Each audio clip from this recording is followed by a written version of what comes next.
Hey guys, welcome to today's Vehicle Visionary. It's kind of ironic that just a few videos ago that I said, and honestly, it'd be really cool to have that experience one day. I don't know if I can ever pull that off. It won't be around here most likely. If it snowed around here, I'm not getting out on the roads, even though I have experience driving on snow and ice. Well, look what happened. And thanks to my friends at Land Rover of Shreveport, I've got this Land Rover Range Rover that we're going to take out and drive during the snow. In fact, I already did it actually. I drove it in the snow, or at least while it was snowing. And being that we don't get a lot of snow here in Northwest Louisiana, it's quite an unusual event. And no, the roads weren't absolutely covered and all that kind of stuff, but it's the best I'm probably going to be able to do. So here's how the test drive in the snow, while it was actually snowing, went.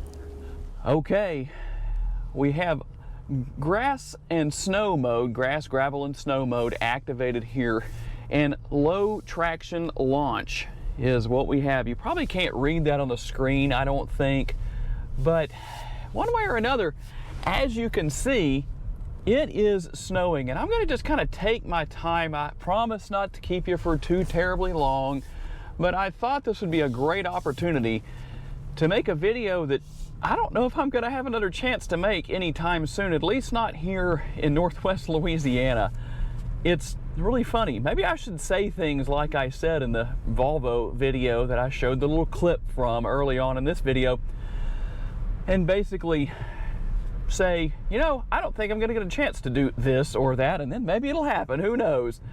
But as you can see, we're getting some pretty heavy snow here, so I'm just going to take my time. And a lot of the reason why I'm going to take my time like this is because, well, there might be other people out on the road who don't have the experience or the right vehicle, although that was my neighbor from directly across the street who has a 2014 Land Rover Defender. And so hopefully there won't be a lot of people out on the road. I'm just going to kind of take my time here and hope that people use wisdom around me, even though, you know, this thing should handle the roads just fine. And we may even take some little detours and get into some parking lots and just kind of let people drive by depending on what they're doing. But I'll tell you what, this is not something I would have ever expected to do on the Vehicle Visionary YouTube channel. So quite an interesting experience here, and I don't want to go too fast. You know, I'm sure I'm going to get a lot of comments about what this Land Rover is capable of doing. Well, here we go. We're getting out here and just having a little bit of fun, giving you a view that you just don't get a lot in Northwest Louisiana. And that's one of the challenges with all of this, is that most people around here have no experience driving in these kind of conditions. Now, I personally do, and that's one reason why I'm taking it nice and easy, because I don't want to drive over my head, especially in a high-dollar vehicle like this. But tell me what you think down in the comments. Did you ever think you would see a snow test drive, especially at night, on the Vehicle Visionary YouTube channel? So we're just going to take our time here, drive around a little bit. I don't know how far I'm going to actually go because of the fact that, well, it can be a little treacherous out here, and with other people on the road, I'm just not sure what we should or shouldn't do. But being that I'm not used to driving in this kind of situation in this area, when I was living in Colorado several years ago, I went to school in Colorado for a while, I did drive in these kind of conditions quite often, but it wasn't humid like it is here, even though it did get slick and we did have icy roads at times up there, but it was a little bit different. But one way or another, I was not driving in an all-wheel drive Land Rover like I am today, and I was in a two-wheel drive Ford F-150. It was an XLT trim level, and so definitely was not, it was not four-wheel drive, so quite interesting. But I'll tell you what, I'm just having a good time cruising down the road here. Feel very stable, and that's one thing. I don't know that we have any ice yet, but we are going to come up on a bridge here shortly that could be iced over. But my biggest concern doing this is, of course, like I said, the other people. And thankfully, that person that you just saw turn right there, they're turning onto a road. So not a problem. They didn't lose control or anything. If you saw that, I don't know if you can even see that in your view from the viewpoint of the GoPro. But I'll tell you what, this is quite an interesting test. It may be the only chance that this particular Land Rover ever gets to experience these kind of driving conditions. But as I've talked about in the past, that's the beauty of these models, is that the way everything is set up to transfer the power to the right wheels at the right time, even with all-wheel drive, if one starts to spin, then you're pretty unlikely to wind up having any problem staying on the road. Now, I'm going to slow down a good bit here because we are about to drive over a bridge, and I don't know that it's iced over or not, but let's just go ahead and do this. I don't think anybody's even driven ahead of me on this yet, but absolutely no problems. And for those of you who have a lot of experience with this, I'm sure I'm going to get made fun of down in the comments, but that's okay because that'll bring more views. But I'll tell you what, I just could not resist taking this opportunity. And I had really hoped to get a different model, but they didn't have a whole lot left at the dealership as far as models to take out on the test drive. In fact, this one's a 2020, and I guess it doesn't really matter. For whatever reason, I guess my own personal preferences, I wanted to get something with the 5-liter V8, but this one is the one that has the 3-liter 6-cylinder, and maybe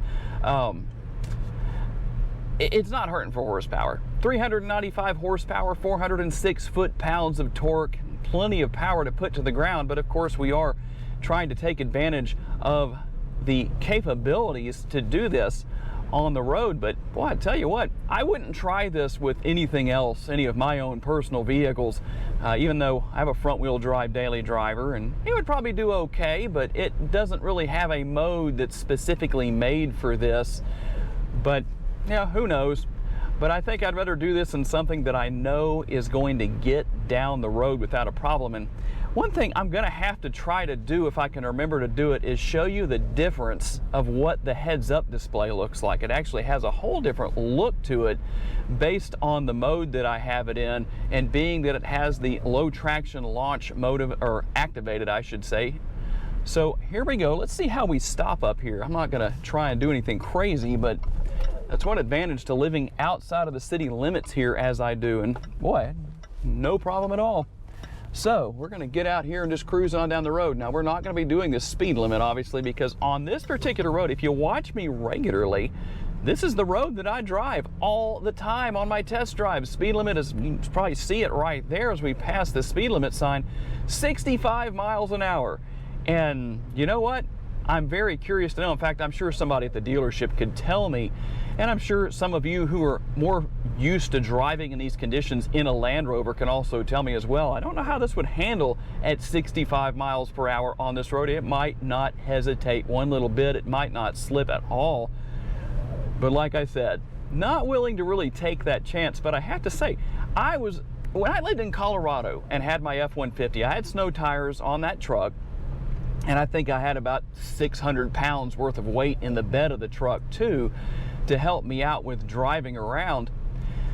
But I did not enjoy driving in the snow because my racing background, just to give a little bit of background about my drag racing that I used to do, when I was younger, I started driving those race cars when I was 16, and my dad it annoyed me as a teenager, but he always told me, because he'd been racing for years before that, if you ever get in trouble, move the steering wheel slowly. And that did get me out of trouble more than once.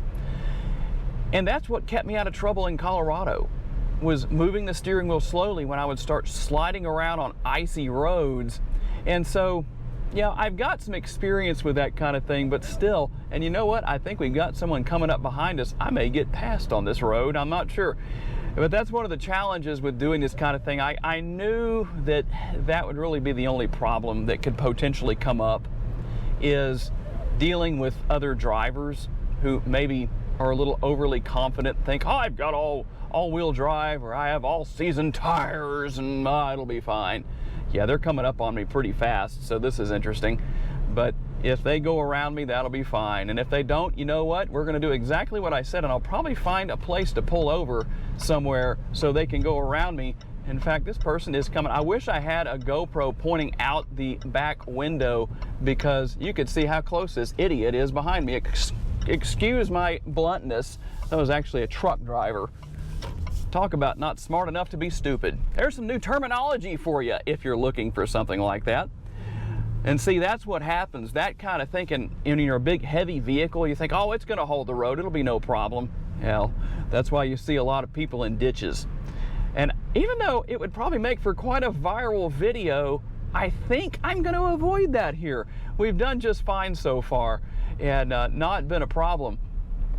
But I'll tell you one thing you're not going to see here. Again, if you watch me regularly, you know that on the road we're about to turn right onto up here, that's where I like to test the handling characteristics of these vehicles. We're not going to be doing that tonight.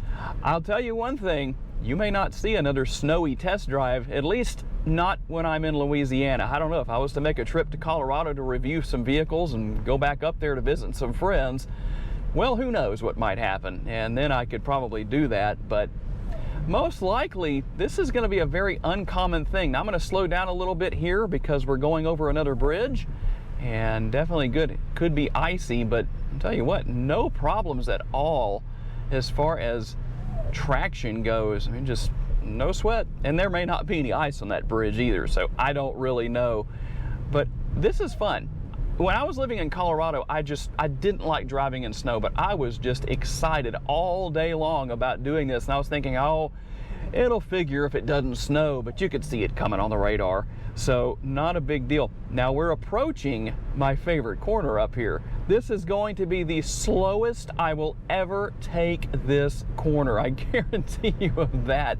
Let's see, actually, we're not there yet. That's the funny thing about driving on this road when it's snowing like this. Now, for those of you who don't have experience driving in snow and ice like this, here's a little tip for you. Going over a bridge like that, if it is iced over, you can drop down into first gear so your vehicle won't change gears. It's less likely to lose traction that way. And just literally idle across the bridge. Keep the steering wheel nice and straight. Don't panic.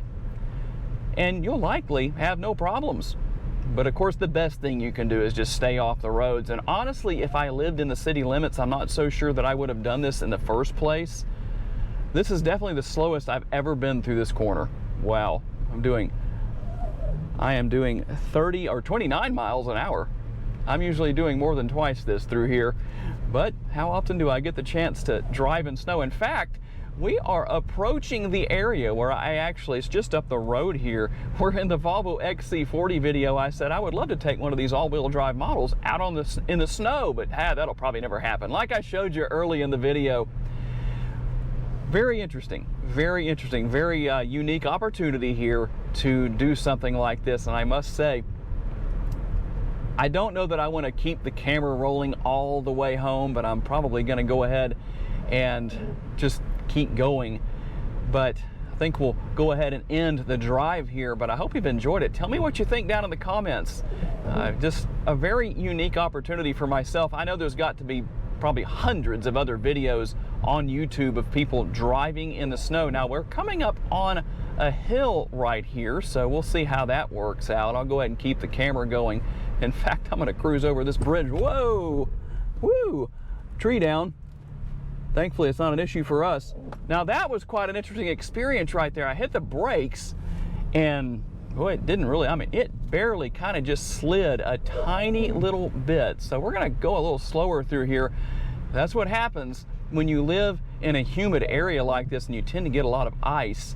And you already have branches that are overgrown. That's one thing people need to probably take advantage of when the weather is better and trim their branches back. But that's not something that always happens around here. Just one of those things. I know it costs to do that and takes time and effort and energy, but the further out the branches are and the heavier they get as far as bearing the weight of the snow or ice, well, the more likely they are to come down. So I'm going to kind of cruise on down through here with some caution, but not an issue, thankfully. So I just wasn't expecting that to be there. So anyway, we're doing just fine. Absolutely no problems. That was kind of an interesting little unintentional test of the braking ability. And just like I talk about transferring the power to the correct wheels, depending on what the vehicle is doing as you're driving down the road, whether it's snowing like this or raining or maybe you're off-road or something like that, it's always going to put power where it needs to be and take power away from where it doesn't need to be. So I'm going to go ahead and cut to the next scene. We've got a few cars coming up here, but I think we pretty much have proven our point. I hope you've enjoyed what we've done here. This has been a lot of fun. I sure hope all of you enjoyed that. It was a lot of fun to make. I would love to be able to make more videos like this, but it's pretty rare around here. Of course, say thanks to my friends at Land Rover of Shreveport, especially DJ, for kindly just saying, yeah, take whatever you want. When I asked the manager of the dealership about doing this video, that was really awesome. So thanks for taking the time to watch, guys.